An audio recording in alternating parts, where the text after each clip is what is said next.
Stop. Don't throw away that old chop saw. Just because it's not cutting right, maybe the blade is dull, you've decided to buy another one and move on. But don't just discard it. I wouldn't even sell it on Marketplace.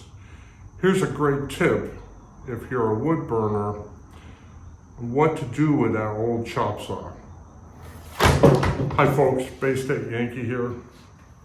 I'm working in the shop today. It's supposed to be cleaning it up, but we're getting close to wood burning season, and we just had our load of wood delivered.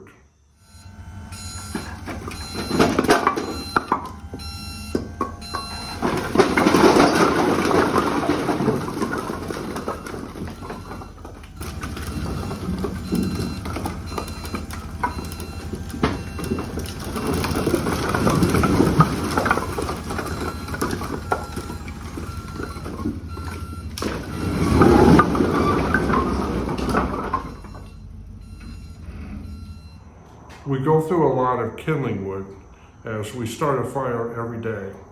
We let it burn out, usually 8 o'clock at night, 9 o'clock. Next day we have to throw in some kindling. So obviously I go through a lot of kindling wood. I also have a number of trees on the property that shed branches. This came from a tulip poplar. Once in a while we get oak, maple, stuff like that.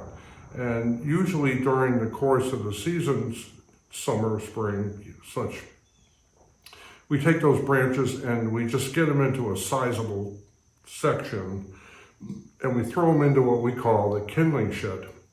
Well, this time of year, I have to go out and get these sticks and bring them in and cut them into usable portions. And I can do it by hand. You know, it's not really a lot, but I already have a saw. And frankly, it doesn't matter if the blade is dull or not. In fact, I take my used blades off my DeWalt chop saw, which works very well, thank you. But that I use for like woodworking and such, and it cuts straight. However, this Craftsman, over the years, I can't get it adjusted to cut directly, you know, straight. So that's important, as you know, when you're building something. So I use it for my kindling wood, and it works really good, you know. So I always have a source of blades coming from that chop saw, or I have a table saw here. They all take the same size blade, so I usually have a supply of them. So if this ever gets really bad, I can swap it out for another used one. And it's real simple. I'm inside the garage, it's dry. I have a bag on the unit because I'm not going to go through a lot of cutting. As you can see that today I only have a little bit to cut. It'll take 5 minutes maybe, and then a few minutes to clean up the mess. But after that, I'm all set to go. I can get it out into the shed, and it's just worth my time and effort by having this unit, you know, here. I have to find a home for it underneath the benches, and I only use it realistically 2 or 3 times a year, but it's super handy. So whatever you do, don't throw that thing away. So right now, let's get that wood cut, and we'll see how this goes.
That's it.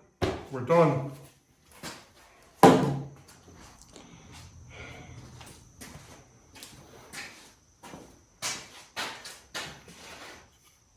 Okay, a couple minutes and we've got it done. As you can see, I've converted that pile of stuff into smaller pieces. I can't even imagine how many fires I could start with this. And then it's all gonna go back to the shed. But while we're talking about the saw, you can use it for more than just kindling wood. On occasion, I find that I get a piece of wood that's just a little bit too big to fit in the stove.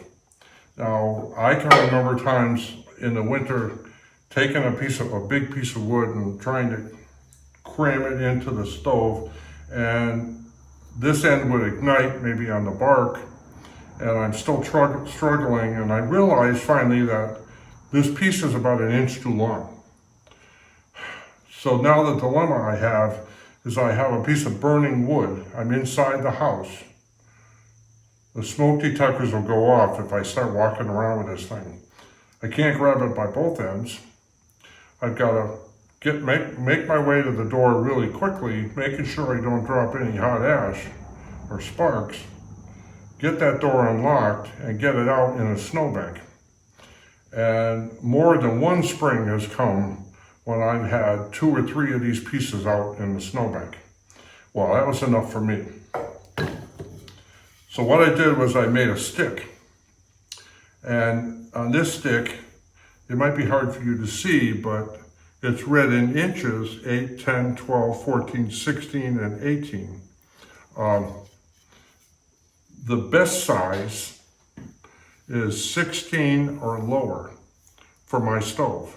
That's the width of the door going in. So that's the exact width. So I want pretty much like 15 and a half tops. Now 18 inches, I can do 18 inches. That's the inside dimension of the wall to the wall. Of course, you go through the door and that opens up a little bit. So theoretically, I could take that piece of wood, put it in like this, and then jockey it in. I have a leather handle on it, a thong, not that kind of thong. And I could hang this inside by where I store my firewood. I also have another one of these outside in my woodshed.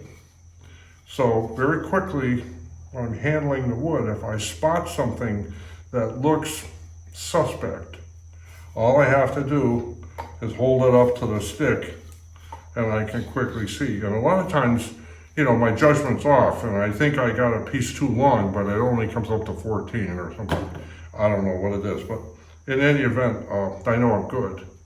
But during the burning season, I'm out here every day, 2 or 3 times picking up a bag of wood. I use it almost every day, you know, just to make sure, because I don't want to be running around the house with a hot piece of wood. So those pieces of wood, I save, and I put them on the floor out of the way. And then when I get about 4 or 5, I get this out, put it on the bench, measure it, and just lob off a chunk so that this thing will fit inside the wood stove. Then I throw it back in a pile and away we go. And we don't have any problems down the road. The more I've done this over the years, I'm finding that I got it down to like 3 or 4 pieces a year. So it's not a lot, but it's handy to have something that you can just plug in, cut the thing. You know, I'm not out here with a handsaw working away, or I'm inside here. I don't want to be starting a chainsaw, you know. So I think that's why you should hang on to your old chop saws. Now, if you don't have an old chop saw, you can pick up a derelict on like Marketplace, where, you know, maybe the guy's honest and he tells you it doesn't cut straight or something, 10, 15 bucks or something, and it's going to save you a ton of work. So I would encourage you to try that. Now I've cut bigger pieces of firewood, you know, like that have been chopped into a quarter. I've done this. Now, I don't recommend this, but I'd be wearing leather gloves at the time, and I hold the guard open. I got one finger on the trigger, and I put my thumb on that little vent, and I can cut halfway through that piece. You gotta hang on tight, and then you turn it, and you do it again, cut the rest of the way, and you can break it loose or whatever. It's not really recommended, it's not safe, but if you're skilled, and I'm assuming you are, if you are skilled at this, that can be done if you had to. I've done it a few times, and I still have all 10, so I'm hoping to keep them. And in any case, don't throw away your old chop saw. It's a handy device. You can use it for stuff, So with that said, I really have to get back to cleaning up the shop, so I gotta let you go. Baystate Yankee signing out. See you soon. Thanks.